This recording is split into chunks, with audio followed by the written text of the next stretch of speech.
Coucou mes fans de cuisine. Alors aujourd'hui on va faire une tourte aux épinards, feta et pignons de pain, donc toujours sans gluten pour ceux qui le souhaitent. Donc pour cela il va nous falloir donc 2 rouleaux de pâte sans gluten bien sûr pour ceux qui sont sans gluten.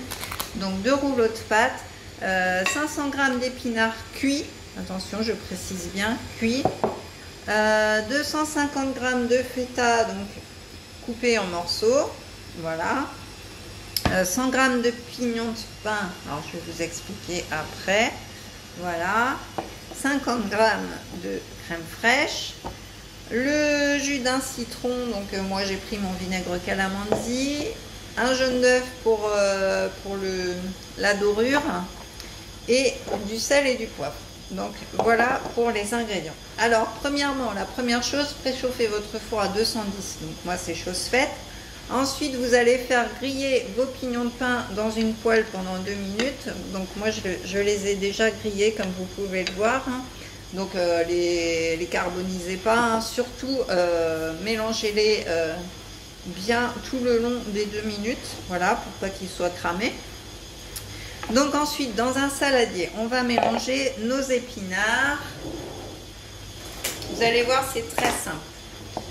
Donc on va mélanger nos épinards. Hop. Voilà, avec nos pignons de pain. Donc j'ai les mesures, hein, donc je ne remesure pas. Et 50 g de crème, donc là par contre il faut que je mesure.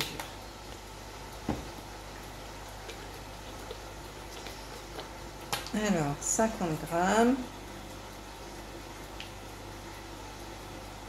voilà, on les a. Alors 50 g en fait ça fait 5 centilitres, hein, pour ceux qui ne savent pas. Donc notre sel. Vous allez voir, la recette est très simple, elle est presque finie même.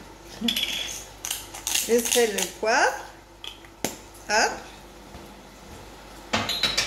Voilà, alors je range en même temps, hein, comme toujours. Et notre filet de citron. Tac, voilà. Donc là, on a tous nos ingrédients dedans, à part la feta bien sûr. Hop. Donc ça, hop, on va mélanger nos épinards, notre crème, nos pignons de pain. C'est très très bon pour la santé les épinards. J'adore ça moi. Et vous, vous aimez ça? Surtout avec la feta là, et puis les petits pignons de pain qui vont venir ramener du croquant et du fondant, comme dirait Cyril Lignac.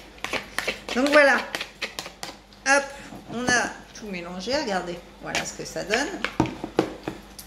Donc là, on va tout simplement, vous allez prendre vos pâtes feuilletées, vous allez découper des ronds et vous allez mettre dans des petites cocottes comme ceci. Donc il faut que ça dépasse d'1 centimètre pour qu'après on mette les capots. Donc ça, voilà ce que ça donne. Et puis ensuite, on mettra les petits capots comme ça. Donc ça, je l'ai préfait pour que la vidéo soit moins longue.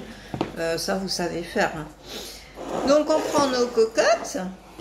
On les voit plus les cocottes. Voilà. J'en ai fait 4. Hein. Normalement, c'est pour 4. Donc vous allez voir, c'est très simple. On prend nos cocottes et on les garnit tout simplement de notre mélange. Voilà. Alors, du coup, moi, ce que j'ai fait, comme mon chéri mange avec gluten, lui, et ben, j'ai pris pour moi la pâte sans gluten et pour mon chéri la pâte avec gluten, du coup. Voilà, avec gluten, avec farine de blé, hein, vous avez compris. Donc, on met nos épinards dedans. Voilà. Alors, vous pouvez prendre des épinards, bon, en boîte, mais c'est pas le top, franchement. Moi, je vous conseille de les prendre, bah, bien sûr, frais sur le marché ou voilà, dans votre épicerie préférée, ou alors congelés. Mais en boîte, franchement, c'est pas terrible. Donc voilà, on met bien tous nos petits épinards dedans.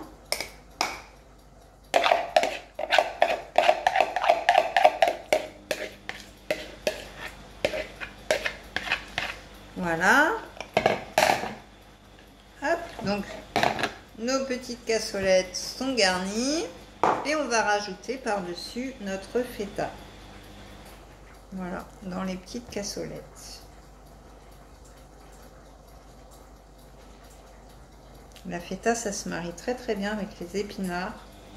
Le chèvre aussi.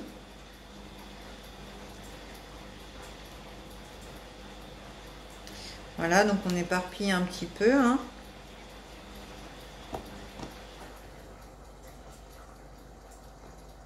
Faites selon votre goût, hein. Hop.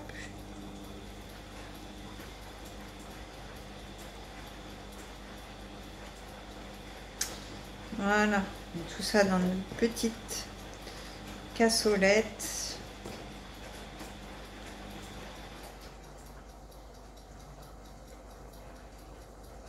Hop.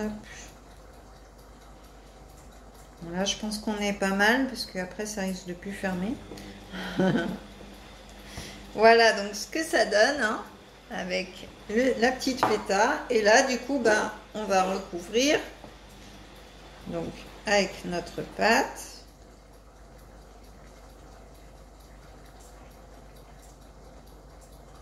Hop, et puis on va mettre le petit chapeau par dessus. Voilà, donc je vais en faire une et puis je ferai les autres hors caméra, hein. Ça sert à rien de faire tout devant vous. Une fois que je vous en montre une, vous savez faire. Donc voilà, donc là on a refermé, on met notre petite couche de jaune d'œuf. Hop, et puis là on va venir faire une petite croix au centre.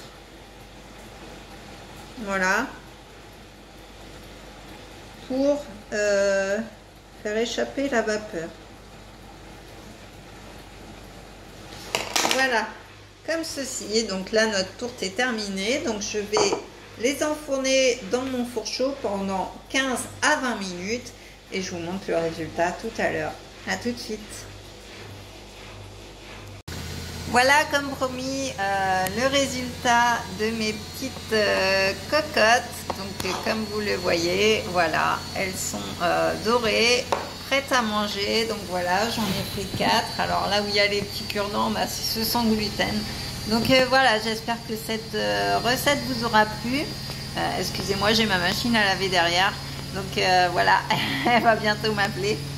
Donc j'espère que vous allez tester, que vous allez m'envoyer vos petites photos. N'oubliez pas, liker, commenter et puis activez la petite cloche et puis abonnez-vous à toutes mes vidéos. Donc moi je vous retrouve la semaine prochaine.